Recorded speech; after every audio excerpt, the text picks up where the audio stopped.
Clients in diaspora, they can be easily deceived because everything you're showing them is on phone. The developer is looking after his own pocket and they would try to maximize profit 100 to 200% at every given avenue. They are not concerned about the functionality of these houses that they are building. Let's not even go to the BQ. And once you paint the house white, automatically everybody assumes it's luxury. If valuers are more involved in the real estate market, it will actually help this overpricing of it in that developers do. On that bridge, Aja. Negligence. Drainage is also one of the major issues. They have a storm drain at Abraham Adesoyan. You're either going to rent a very spacious apartment, but it's old, or you get a new building that is with great finishing, but the space is choky. Hello faves, welcome to another exciting and of course enlightening episode of Dolapounscripted. On today's episode, we are going to be dissecting and discussing in details how our dear beloved patriot Scott Iguma has impacted the real estate sector in Nigeria. Here with me today is an architect and a real estate agent, so we're going to look at it from the architectural aspect of it and also from the sales aspect of it. So please stay tuned and watch this video till the end. Welcome Rookie and Mafo to today's episode of Dolapounscripted. Thank you for having us. You're welcome. Thank you for your time. First, we're going to talk about the most recent development. I'm really glad that Scott has really come to save Aja on that bridge, because everyone who cares about their car and do not want to become friends with mechanic are really just avoiding on that bridge, and they have to go and turn out orchid. It's really draining. So the question is to our architect Mafo, what do you think is the lasting solution to on that bridge, Aja?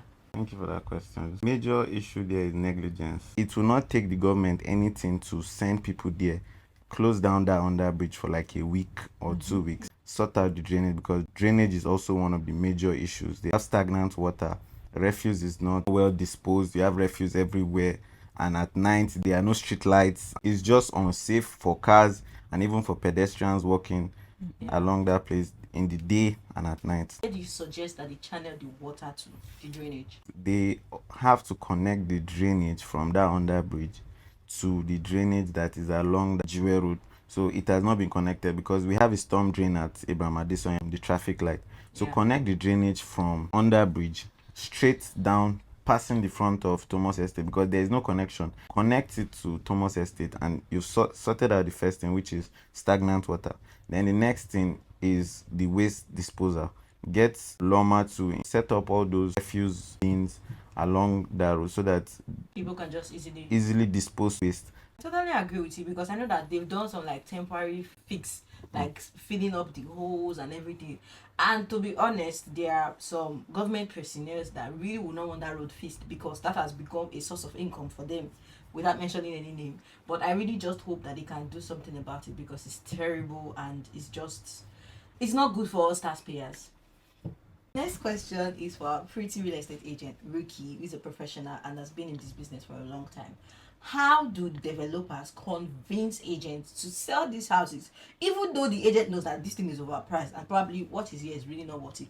And they go about shouting, this is luxury, and it's just a little bit above basic. And how do agents even convince clients to sell this property? So 2 questions in one. Ricky. Okay, it starts with money. Everything boils down to money. And sometimes as agents, we know that this house is actually overpriced. It's not worth the price. But at the end of the day, I think what convinces most people to still go ahead to market such products is maybe the percentage that the developer is going to pay the agent. And how do they convince these buyers to still buy? It also depends on the client. Let's say they see something that fits right in their budget. They might not necessarily know it's overpriced, especially if a valuer is not involved. They might not know it's overpriced, and if it fits perfectly within their budget, they'll still go ahead. At the end of the day, to the agencies, it's money that matters. So yeah, I would say that's it. It really hurts because you know that the real estate market is not regulated. I feel if valuers actually get more involved in the real estate market, it will actually help to an extent with this overpricing of it in that developers do. But the problem is, the more people you add to the chain of purchasing this property, the more payments you have to make. If you're involving a lawyer, you have to pay. Involving a surveyor, you have to pay. So it doesn't matter the number of people you need to involve in to ensure that you're getting the best value for your For money. your money, exactly. Get a value, or some real estate agent can be trustworthy enough to like help you To value help, this yeah, property. yeah. Or sometimes they go with the hype. They want, do you know who my agent is? And you can see some of the big agents that Scott Iguma is calling out on his social media page, and I'm like, Yeah, they feel as because they are popular or because they have more big clientele base, they can trust them with their money. Yeah. But you should still do your research, still get that valuer involved. Valuers have been excluded from the whole conversation. So we just have it a client, agent, and Yeah. that is it. So the highest we say, okay, maybe Lawyer. we try and sneak in a lawyer. Yeah. But we know that most times the lawyer is not even involved in some cases. But when you have a real estate valuer come value the property, we know the actual worth of that property. I think it's quite common among the young demographics that are buying properties. If you look at those older people, those people who worked 9 to 5 to get a house, they are going to do their due diligence. Definitely. They will do their You will due deal with diligence. your lawyers. They will do their due diligence. But you see those young people, I'm not in the country, I'm coming to the country, I just want to buy a house. Yeah. Like, if you want to buy a car, you do your research. Johnson, after that car where you buy, it good. You know, Yeah. you compare prices. Now imagine a house that you're going to own forever. How do developers pull these deals through? Like they just put a house and people are buying it. Because when you buy it, then the next developer will do that same basic thing and sell it. So how do they pull it through so that buyers are more aware of these things? Most popular one, white paint. Once you paint the house white, automatically everybody assumes it's luxury. No. And also maybe basic fittings. For example, in the kitchen, if you're building a kitchen, you should have the basic things that will be needed. A microwave, oven, heat extractor, all that should be in place. This is actually what should be in the kitchen. You see, for that kitchen, I have like a major concern. Rooms above 3 beds without a kitchen island in the kitchen. Exactly. How do you expect them to cook? One person just have to be the only one cooking in the kitchen. You can't get assistance. The pantries are not well furnished. Like you can't even put shelves by the pantry because it's slim. small. They are not concerned about the functionality of these houses that they are building. Let's not even go to the VQ. Clients in diaspora, they can be easily deceived because everything you're showing them is on phone. They are not there physically to inspect. I see the quality of door used, I see the quality of tiles used, I see the quality of boards used for my kitchen, whether it's MDF, whether it's HDF or whatever. I, as a developer, can package anything and send to you. Go through that stress to come to Nigeria.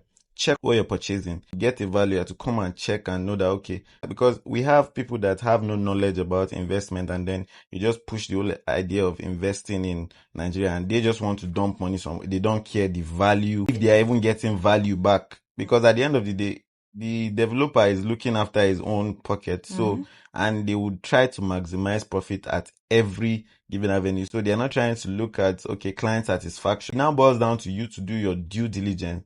Let me send my brother. After which, I'll book a flight next month. I'm coming to check the property.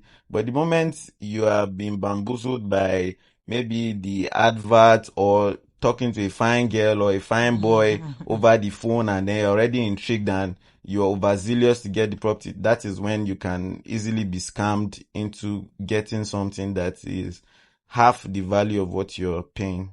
So the most recent one that Scott also mentioned was, the whole land banking scheme that most real estate companies do, raise funds to work on their projects. The most important thing is this company have integrity, because real estate is highly profitable. We have an architect here who builds homes. It's going to give us an idea of how they make profit from homes that they build. These homes that you see, 200 million, this doesn't really cost that much. Mafo. Yeah. Let's talk about the profit margin in real estate, because some people do not understand that this thing is really profitable. So if the real estate company has integrity, right, and they are really doing their due diligence and they are making sales, paying that interest is really nothing. So let's talk about the profit level in building a house. Most times you can get 100 to 200% profit on properties that you develop. For example, in 2023, developed a 3 units of 4-bedroom and 3-bedroom terrace, and the budget for the carcass was 45 million.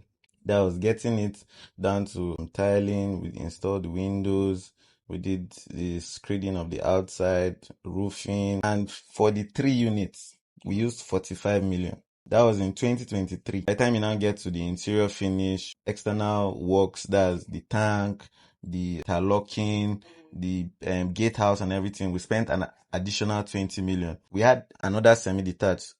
That one is 3 floors, so it's like a triplex. Ground, first, second floor. And that was 5 bedroom each. So for that one, we did 50 million. That's for the two of them. 50 million, not 50-50, 50 For million. both of For them. both Yes. of them.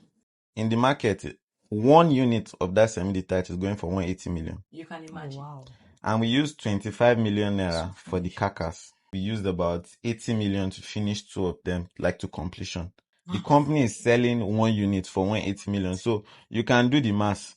It's already highly profitable. is highly profitable. The issue we have is the profit margin not being regulated and controlled. Exactly, because the moment the properties are now in like Lekki, the profit margin is extra because they are now selling location, and that's why you see him calling out houses in Ikoyi, in Lekki. I don't even price it in naira; they now price it in dollar because the profit margin is crazy. And most times, these houses, the finishing that they do, will still not be up to your finishing. So me, I highly recommend if I buy a house, buy it at carcass. Go and do your finishing. I recently he posted a house that he did, and it was removing things, redoing things. There's no point. Those are millions that you are removing. They were valued at maybe nothing less than 10 million naira that you've just lost without even using it. So the best thing, buy it as carcass.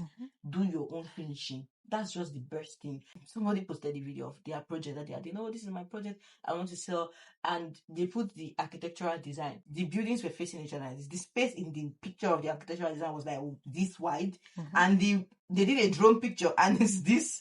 And you can easily just stretch your hand and collect mangi from the net. Exactly.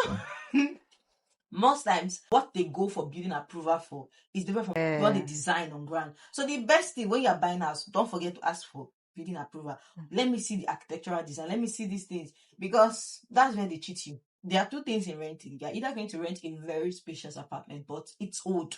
It's old buildings that are usually very spacious, or you get a new building that is with great finishing, but the space is choking. There was a video that was trending, and even Scott did a video on it about a girl. God, you see the situation in that. It was terrible. Yeah, she spent a lot of money, and then they're like giving her quick notice. That house is over 20 years old. Short style, like those old. So what is like the maths that you can do in renovation? The first thing you should do is get a written agreement. Like when I watched the video, I realized that it was verbally most of the time, and she wasn't even speaking to the direct owner. She was speaking to the caretaker, not even the main. Apparently there was even a main caretaker. So you see, these are the issues.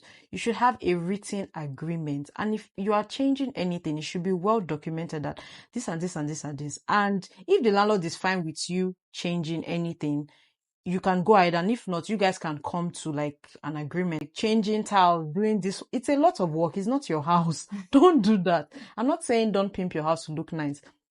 Do it to an extent that is habitable, but not go extra mile. Why are you spending 4 million on someone's property? That 4 million, if you had added it to our rent money, should have gotten a better. Thank you. Let the landlord do 70 and you do 30. Exactly. Never overdo. It's a trap. First things first is you get to an apartment and is in a state of abandonment. Flee.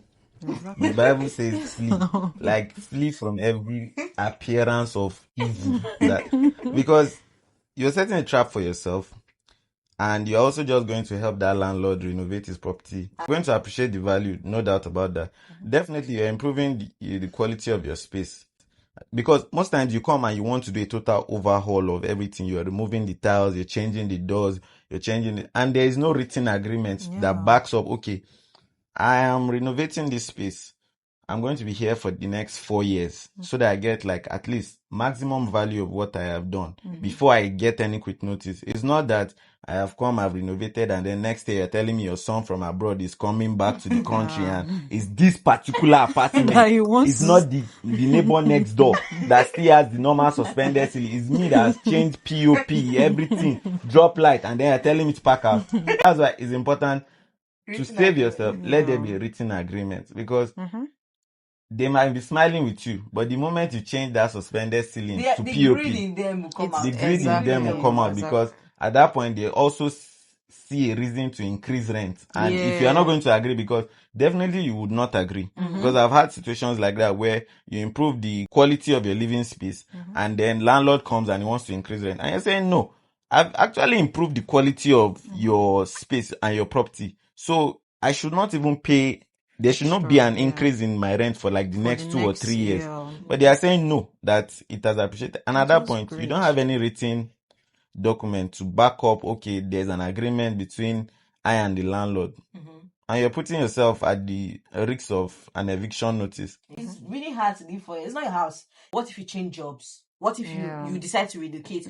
Are you going to limit yourself because of that? In situations where you see an apartment like that, most times the price difference between an abandoned property, let's say a property that is like you have to change everything, and the one that is already done is most likely 300, 400,000. Yeah. So it's better you spend that extra 400, 500 in getting a better apartment yeah. than now spending 1.5 million, 2 million, or up to 4 million renovating a space that at the end of the day is not yours and you're not living there permanently. So let's just apply wisdom. I hope you enjoyed watching this video. Please share what you agree with and the things that you do not agree with. Also, check out other videos on this channel, and please hit the subscribe button, like this video, and share with a friend. Thank you. Have a lovely day.